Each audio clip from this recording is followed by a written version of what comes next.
Earlier this week, I caught up with Andre Ward, the great Andre Ward, who retired recently. He's retired from commentary now as well. He has a book out, which I interviewed him about, and it was impossible not to start by asking him about that dream matchup that never materialised with Joe Calzaghe. Yes, I wish I would have got it just a little bit ahead of my time. You've even admitted that he's one of those guys you watch and thought, I got to be absolutely on my A game because I might have lost that on points. Yeah, just the punch count with Joe Calzaghe, great shape, trained hard. You have to account for the volume of punches that he throws, and even punches that aren't landing, they may be scoring points in the eyes of the judges. So he's always looking like he's active even when he's not doing anything. And you got to be a sharpshooter, right? Like Floyd was a master at it. Bernard in his prime was a master at it, taking the punch count of a guy who likes to throw a lot of punches. And the majority of the way you do that is with your feet. You dictate the range. Well, you let your punches go, Joe, in this range. When you're X amount close to an opponent, I'm not going to give you that as often as you want it. And then when you're thinking and trying to get in position, I need to be hitting you, scoring points. Easier said than done. Obviously, just like I'm sure Joe feels like he would beat me, I feel like I would have found a way, no doubt about that. But a difficult fight. And you saw Bernard do it in spots with Joe Calzaghe. He just didn't have the youth and the wherewithal and the extra gas in the tank to keep it up. Two sly foxes there in lots of ways at the peak of their powers. Was it serious, the prospect of you ever fighting Anthony Joshua? It was something that was talked about off and on as my career was winding down, but it was, if I would have continued fighting, absolutely. No doubt about it. Like, you see it. If you go watch my post-fight press conference, Kovalev 2, Verge mentioned it. And we hadn't talked about it in a while, leading up to that fight. Everything was Kovalev for the past year and a half. So he mentioned it. And there was literally nothing left for me to do at 175 pounds. Adonis Stevenson, at that time, I don't believe deserved a shot because he did sort of what some of those guys on that side of the fence would do. They pick and choose who they want to fight. They make good money fighting C-level, B-minus guys. And he was not eager to fight Kovalev. There's no way, me coming from a lower weight class, 168 pounds, that I should have jumped the line and been more eager to fight Sergey Kovalev than Adonis Stevenson. Then I do the heavy lifting, and Adonis is like, yeah, let's do a super fight. No, we're not going to do that. I'm going to put my business hat on. I just fought the biggest, baddest man, biggest name in the division. I'm not going backwards. So there was nothing left at 75. If I stayed around, it was going to be cruiserweight to try to target Tony Bellew. Tony was not going to turn down a fight. I know he would have took the fight. And once I felt that weight, that 200 pounds, and got my feet under me, so to speak, with that fight in one training camp, we were going for Anthony Joshua. Now, if he would have took it serious, I don't know, but that's what we were gunning for. I think you were heavy. Were you heavyweight or light heavyweight champion at the Olympics? Was it heavyweight?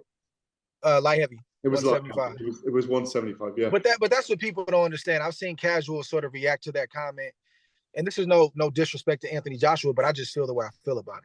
Yeah. I've never had problems with a bigger man, ever. My brother, who I talk about in the book, I believe my brother had more talent and skill and ability than me, just didn't love it like I loved it. So I put in more work and I eventually passed him up. But he was a Tommy Hearns type, very, very rangy, devastating right hand, always under his feet, ready. If you make a mistake, he's going to make you pay. And I've also been a middleweight facing heavyweights. I've been a middleweight facing light heavy. I've never had problems with taller, more physically bigger men in the boxing. In fact, I welcome that. What's more challenging is a skillful fighter, a guy who makes me think the way I make him think. A high-level chess match is more concerning to me than some guy that's got, okay, what else do you have? So if you stand in the line of Anthony Joshua's straight right hand, as a smaller man, even as a bigger man, you got problems. There's no doubt about that. There are things that I would have had to figure out, overcome. But at that stage in my career, there is no light heavyweight. I've conquered 68. I've conquered 75. I'm going to cruiserweight. If I'm successful in that fight against Tony Bellew, which I believe I am, I'm going to the mountaintop. And if we have a rematch clause, we'll do that, and then I'm done. I don't see a problem with me fighting and beating Anthony Joshua because I would have worn him down, Garrett. I'm not standing there for you to hit me with the big hand. And if you did land, I believe I would have took the right hand. But I'm not trying to be bigger than you. I'm not trying to go mass for mass. That'll never happen. You're a physically bigger stature than me. But man, bro, listen, I was gonna find a way. And I think it would have been a lot easier than people realized. We're going to get back on track. What do you think of Fury and Joshua fighting in Nagano? Even though I've got my tuppence worth, he's a lot better than they're giving him credit for. Nagano. He's a lot better than I thought he was. Yeah. My opinion on them fighting them, I love it. Listen, it's too many times in the sport of boxing, guys have been fighting tough fights and not getting compensated for far too long. If you can find a niche, these guys have fought plenty of fights, taken plenty of punches.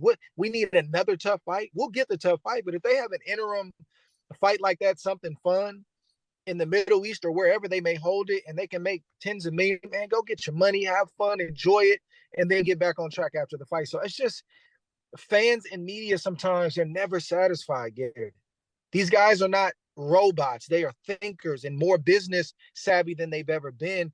If there's an opportunity to get a bag, if there's an opportunity to, Floyd Mayweather made his biggest payday against a non-boxer. Go figure that. 240 million biggest payday. Come on, man. Late in his career. Like, the career was over and he came back to 50th fight, yeah. Come on, brother. Like, nah, you got to get that bag. If there's a bag there, go get it, man. Go have fun, go get that bag. I've 3 or 4 times I've written about your style as a boxer.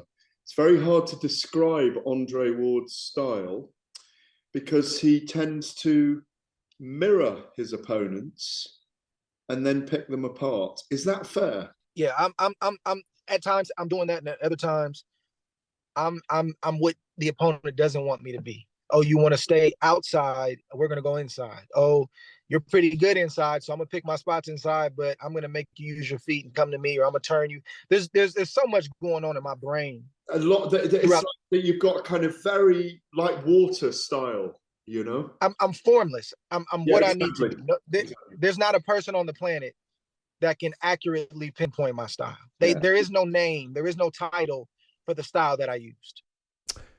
Andre, son of God, Ward, what a great boxer. And he arguably left the sport with those 2 victories against Sergei Kovalev as the #1 pound-for-pound fighter in the sport.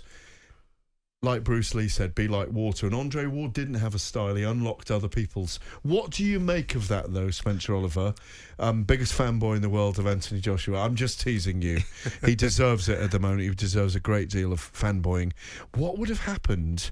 We're talking 5 years ago, 6 years ago, if Anthony Joshua and Andre Ward had been in a ring together? Well, you know what? It's a fascinating one, isn't it? Because like what you said there, you know, Andre Ward was one of those guys that comes around, you know, maybe once in a lifetime. He's got that style where you go, was difficult to beat. He knew how to take that space away from a fighter. He knew how to take the play away from a fighter. He was thinking before they fought. What would have happened if he would have fought Anthony Joshua?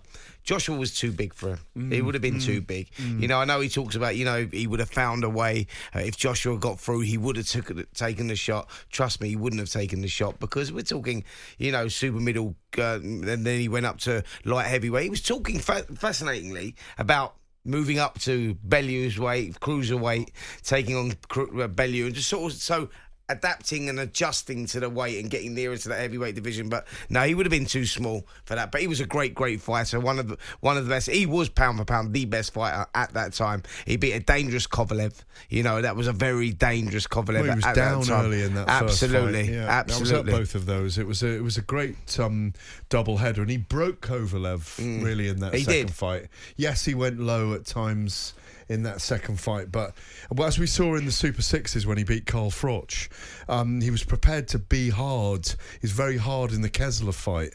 Ward, I don't know, he just had something. It's a great book, by the way, that he's written, his autobiography. I've read the whole thing.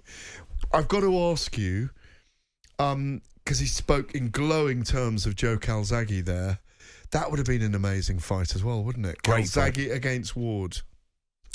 I'm glad that Andre admitted there that would have been a very difficult fight because Calzaghe was difficult to beat. One of those southpaws that, you know, he knew his range as well, but he was all about the work rate and the combinations, punches in bunches, and, you know, where a lot of people felt he was slapping, but the power that the guy, you know, had, and that was because of the speed of hand and, you know, the speed of foot. Calzaghe was a great fighter in his day as well. That would have been a mouth-watering contest. Who do I think would have won that? I go It's probably a Joe really hard pick, isn't it? I would probably lean towards a prime Joe Calzaghe against a prime Andre Ward. I would probably say Joe Calzaghe outworks him. They'd need 2 fights, wouldn't they? Yeah, they would. But I think that Calzaghe would pip it, right? And the reason I say that is because of the work rate. Indeed, Andre Ward's book with Nick Childs, Killing the Image. There's so many incredible things there you won't know about Andre Ward in that book, and it was great. And we thank him for joining us tonight on Fight Night. You're listening to Fight Night on Talksport. On AM, on DAB, via the Talksport app and on your smart speaker. Talksport.